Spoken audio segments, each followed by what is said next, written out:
এক কল্পে জলরন্ধ দৈত্যের উপদ্রে দেবতারা নাজেহাল। তখন শিব গেলেন যুদ্ধ করতে। তিনিও জলরন্ধকে পরাজিত করতে পারেননি, কারণ জলরন্ধের স্ত্রী ছিলেন সতী সাবিত্রী নারী। তখন শ্রীহরি ছল করে জলরন্ধের স্ত্রীর সতী ধর্ম নষ্ট করেন। সেই নারী যখন ভগবানের ছলনা বুঝতে পারলেন, তিনি তখন ভগবানকে অভিশাপ দেন। আরেকবার শঙ্খচূড় নামক অসুরও তার স্ত্রী তুলসীর জন্য অবাধ্য ছিলেন। দেবলোকের মঙ্গলের জন্য তিনি তুলসীর সতীত্ব হরণ করেন। তুলসী ছিলেন ভগবান শ্রীহরির ভক্ত, কিন্তু ভগবানের ছলনা বুঝতে পেরে তিনিও শ্রীহরিকে পাষাণ রূপ প্রাপ্তের জন্য অভিশাপ করেন। ভগবান তাই শিরোধার্য করে নারায়ণ শিলাতে পরিণত হলেন। উপরোক্ত তুলসীর ভগবত ভক্তির মাহাত্ম্যের জন্য তিনি জন্মে জন্মে শ্রী ভগবানের শ্রীচরণে কমলে স্থান পান। কিন্তু যদি শোনা যায় যে দেবর্ষি নারদ ভগবানকে অভিশাপ দিয়েছিলেন, তাহলে চমকে উঠতে হয়। কিন্তু ঘটনা তাই। নারদ দক্ষ কর্তৃক যাযাবর বিদ্যেই অভিশাপ পেয়েছিলেন। হিমালয়ের গঙ্গার তীরে এক মনোরম আশ্রম দেখে নারদের ভালো লাগলো। তিনি পর্বত, নদী, কান্তার অনবদ্য দৃশ্য অবলোকন করে রামকান্ত ভগবানের শ্রীচরণে অনুরাগ জন্মালো। শ্রীচরণের শরণ হওয়াতে তিনি শাপমুক্ত হলেন। তারপর সেই মনোমুগ্ধকর আশ্রমে তিনি সমাধিস্থ হলেন। নারদের এই সমাধি দেখে ইন্দ্রের ভয় হলো। তিনি ভাবলেন নারদ হয়তো তপবলে তার ইন্দ্রত্ব বা স্বর্গ রাজপথ কেড়ে নেবে। ইন্দ্র কামদেবকে আদেশ করলেন, যাও, তোমার সঙ্গী সাথী নিয়ে দেবঋষি নারদের সমাধি ভঙ্গ করো। মিনকেতু কামদেব যথা আজ্ঞা বলে তার আদেশ পালনের জন্য তৎপর হলেন। মদন সেই আশ্রমে বসন্ত সৃষ্টি করলেন। নানা রঙের ফুল ফুটল, কোকিল গান গাইল, ভ্রমর গুঞ্জন করল। শীতল মৃদু মন্দ সুগন্ধি বাতাস বইতে লাগল। উর্বশী, রম্ভা প্রমুখ অপ্সরাগণ নানা ভঙ্গিতে শরীর আন্দোলিত করে নৃত্য পরিবেশন করল। চির যুবতী দেব ললনাদের লাস্যময়ী দেহ এবং বল্লরীর আনন্দিত হইল। কামকলায় নিপুণ অপ্সরাদের ছলাকলায় নারদের সমাধি ভঙ্গ হল না। তখন তারা অভিশাপে ভয় পেল। সকলে দেবর্ষি নারদের চরণে ক্ষমা প্রার্থনা করল। নারদ সকলকে ক্ষমা করে দিলেন। দেবঋষি নারদের এই ঘটনায় খুব অহংকার হলো। তিনি কৈলাসে গিয়ে শিবকে বেশ গর্বের সঙ্গে এই ঘটনার বর্ণনা করলেন। শিব বললেন, আপনি এটা যেভাবে আমাকে বর্ণনা করলেন তা কখনো ভগবান শ্রীহরিকে বলবেন না।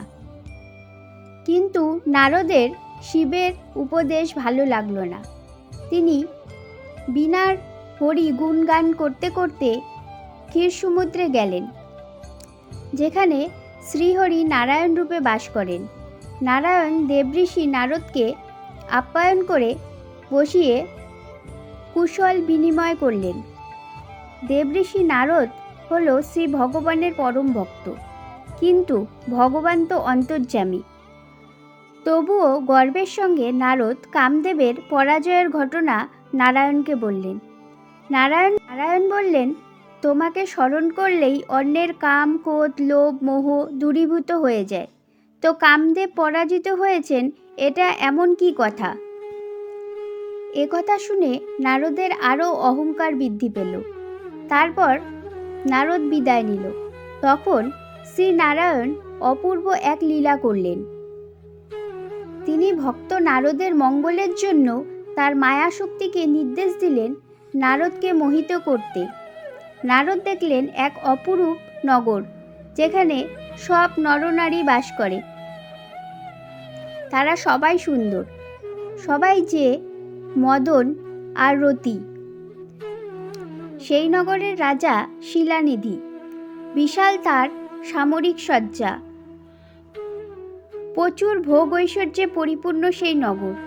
নারদ পূর্ববাসীদের কাছে জিজ্ঞাসা করে জানতে পারলেন যে রাজকন্যা বিশ্বমোহিনীর স্বয়ম্বর হবে। সেই উপলক্ষে বহু রাজা রাজবাড়িতে সমাগম। নারদও তামাশা দেখতে গেলেন। রাজা শিলানিধি নারদকে পদাগ্র দিয়ে পূজা করলেন। তারপর রাজকন্যাকে দেখিয়ে এর দোষ গুণ বিচার করতে বললেন। নারদ বিশ্বমোহিনীর অপরূপ সৌন্দর্যে মোহিত হয়ে গেলেন। রাজাকে শুধু বললেন এই কন্যা সুলক্ষণা। আর মনে মনে নারদ চিন্তা করলেন, এই কন্যা পানি গ্রহণে যে করবে সে তিলক পূজিত হবে, তাকে কেউ পরাজিত করতে পারবে না। অতএব এই কন্যাকে পাওয়ার জন্য নারদ চিন্তা করতে করতে বাইরে এলেন। নারদ এতটাই মোহগ্রস্ত হলেন যে তিনি স্বয়ং শ্রীহরিকে স্মরণ করলেন। ভগবানের স্মরণ মাত্রেই তিনি উপস্থিত হলেন। নারদ বললেন, ভগবান, এই কন্যাকে আমার চাই, তার জন্য তোমার রূপ আমায় দাও। ভগবান বললেন, তথাস্তু। যথাসময়ে স্বয়ম্বর সভা শুরু হলো। শিব তার 2 জন অনুচরকে নারদের কাণ্ড পর্যবেক্ষণ করতে ব্রাহ্মণের বেশে পাঠিয়েছিলেন। ভগবান স্বয়ংও রাজবেশ ধারণ করে উপস্থিত।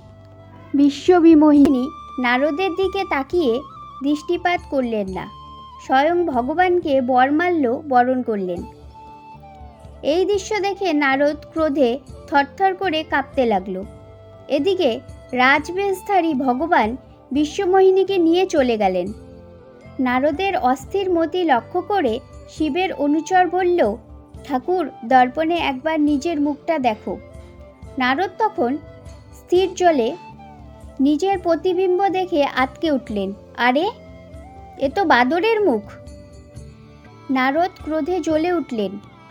নারদ অহর্নিশি যার নাম গুণগান করে সেই পরমেশ্বর কিনা নারদকে ছলনা করলেন। তিনি তখনই বৈকুণ্ঠের দিকে ছুটলেন। পথেই শ্রী ভগবানের দর্শন পেলেন, সঙ্গে লক্ষ্মী এবং বিশ্ববিমোহিনী। নারদ থরথর করে কাঁপতে কাঁপতে বললেন, তুমি পরের ভালো দেখতে পারো না। তুমি হিংসুক, কপট, সমুদ্র মন্থনে উৎপন্ন বিষ তুমি সরলমতি শিবকে পান করিয়েছ, কিন্তু কৌস্তভমণি ও লক্ষ্মীকে নিয়ে তুমি বৈকুণ্ঠে চলে গেলে। তোমার মতো কুটিল স্বভাব ও স্বার্থপর আর দ্বিতীয় কেউ নেই। তোমাকে শাসন করার আর কেউ নেই, তাই যা ইচ্ছে তাই করো। আমি তোমাকে অভিশাপ দিচ্ছি, যে বিরহে আমি জ্বলছি সেই বিরহেও তুমি কাতর হবে। আর যে মর্কটের মুখ তুমি আমায় দিয়ে ছলনা করেছ, সেই বাদরই তোমার সহকারিতাকারী বন্ধু হবে। শ্রী ভগবান ভক্তের অভিশাপ মাথা পেতে নিলেন। আর তখনই নারদের ওপর আরোপিত মায়াজাল অপসারিত করলেন। নারদ সমতি ফিরে পেলেন। দেখলেন লক্ষ্মী বা বিশ্ববিমোহিনী কেউ কোথাও নেই। নারদ অপরাধ বুঝতে পেরে ভগবান শ্রীকৃষ্ণের কাছে ক্ষমা ভিক্ষা করলেন। ভগবান বললেন, তুমি শ্রী শঙ্করের শরণ নাও, তাহলে শান্তি পাবে।